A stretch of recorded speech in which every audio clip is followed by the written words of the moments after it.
తెలంగాణ రాష్ట్ర వ్యాప్తంగా త్వరలో 14,000 అంగన్వాడీ పోస్టులకైతే నోటిఫికేషన్ వెలువడే అవకాశం అయితే ఉన్నట్టు మనకు తెలుస్తోందండి. ఈ మేరకు మినీ అంగన్వాడీగా ఉన్న 14,000 అంగన్వాడీ కేంద్రాలను ప్రధాన కేంద్రాలుగా మారుస్తూ ప్రభుత్వం అయితే నిర్ణయం తీసుకోవడం జరిగింది. ఈ పోస్టులకు త్వరలో నోటిఫికేషన్ విడుదల కానుండగా ఈ అంగన్వాడీ వర్కర్లకు సంబంధించి విద్యార్హతలో మార్పులు చేర్పులు చేసినట్టుగా మనకు తెలుస్తోంది. దీనికి సంబంధించి తాజా సమాచారాన్ని మనం అయితే తెలుసుకున్నాము. నమస్కారం, నా పేరు Pavan Kumar. Welcome to Pavan talks Telugu channel. Telangana రాష్ట్రానికి సంబంధించి 6 గ్యారెంటీ పథకాలు కావచ్చు, పెన్షన్ సమాచారం కావచ్చు, రాష్ట్ర కేంద్ర ప్రభుత్వ ఉద్యోగాల సమాచారం కావచ్చు, ఎప్పటికప్పుడు ఆధారాలతో సహా నేను మీకు తెలియజేస్తుంటానండి. ఈ సమాచారం మీకు తెలుసుకోవాలి అనుకుంటే ఈ పవన్ టాక్స్ తెలుగు ఛానల్ ని లైక్ చేయండి, షేర్ చేయండి, సబ్స్క్రైబ్ చేయండి. ఎప్పటికప్పుడు తాజా సమాచారాన్ని నోటిఫికేషన్ ద్వారా అందుకుని తెలుసుకోండి.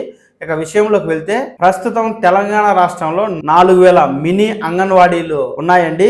ఈ అంగన్వాడీలను ప్రధాన కేంద్రాలుగా మార్పు చేసి ఈ మేరకు వాటిలో పని చేయడానికి అంగన్వాడీ ఆయాలు కావచ్చు, అంగన్వాడీ టీచర్లకు సంబంధించి పోస్టులను భర్తీ చేయనుంది. ఈ మేరకు రాష్ట్ర వ్యాప్తంగా మిగిలి ఉన్న పోస్టులు అలాగే ఈ మినీ అంగన్వాడీ పోస్టులు ప్రధాన కేంద్రాలుగా మార్చిన తర్వాత ఈ యొక్క అంగన్వాడీల భర్తీకి సంబంధించి దాదాపుగా 14,000 పోస్టులు ఉంటాయి.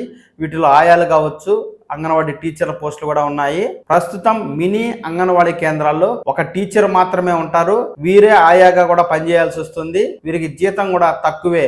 ఆయాకి ఎంత ఇస్తారో అంత జీతమే ఇస్తారు. ఈ మేరకు ఈ మినీ అంగన్వాడీలను ప్రధాన కేంద్రాలుగా అప్గ్రేడ్ చేస్తూ ప్రభుత్వం అయితే తాజాగా నిర్ణయం తీసుకుని ఆయా జిల్లా అధికారులకైతే రాష్ట్ర ప్రభుత్వం ఉత్తర్వులు జారీ చేయడం జరిగింది. అలాగే ఆయా జిల్లాల కలెక్టర్ల ద్వారా అంగన్వాడీ కేంద్రాల్లో ఏ మేరకు పోస్టులు ఖాళీగా ఉన్నాయో వాటి సమాచారాన్ని కూడా రాష్ట్ర ప్రభుత్వం తెలుసుకోవడం జరిగింది. ఈ మేరకు ఆయా జిల్లాల్లో 14,000 అంగన్వాడీ పోస్టులు ఖాళీగా ఉండగా వీటికి త్వరలోనే నోటిఫికేషన్ వెలువడనుంది. ఈ అంగన్వాడీ కేంద్రాల్లో అంగన్వాడీ టీచర్, అంగన్వాడీ ఆయా పోస్టులు ఉంటాయి.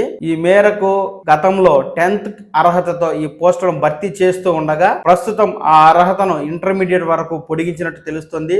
ఇకపై అంగన్వాడీలో ఎవరైనా సరే పోస్టులకు దరఖాస్తు చేసుకొని అంగన్వాడీ టీచర్ గాను ఆయా గాను రావాలి అనుకుంటే కనుక వారికి ఖచ్చితంగా ఇంటర్మీడియట్ పాస్ అయి ఉండాలి. అలాంటి వారు మాత్రమే ఈ పోస్టులకు దరఖాస్తు చేసుకోవడానికి అర్హులంటూ ప్రభుత్వం అయితే తెలియజేస్తుందండి. ఈ మేరకు త్వరలో నోటిఫికేషన్ రానున్న సందర్భంలో ఇంటర్మీడియట్ అర్హత ఉన్న వారు ఈ పోస్టులకు దరఖాస్తు చేసుకుని అంగన్వాడీ టీచర్లు గాను, అంగన్వాడీ ఆయాలు గాను మీరు సేవలు అందించడానికి సిద్ధమైతే కనుక ఇంటర్మీడియట్ అర్హత ఉన్న వారు ప్రిపేర్ అవ్వచ్చండి. ఈ అంగన్వాడీ టీచర్లకు సంబంధించి త్వరలో నోటిఫికేషన్ విడుదలైనప్పుడు నేను పూర్తి సమాచారాన్ని అయితే మీకు తెలియజేస్తాను. నమస్కారం.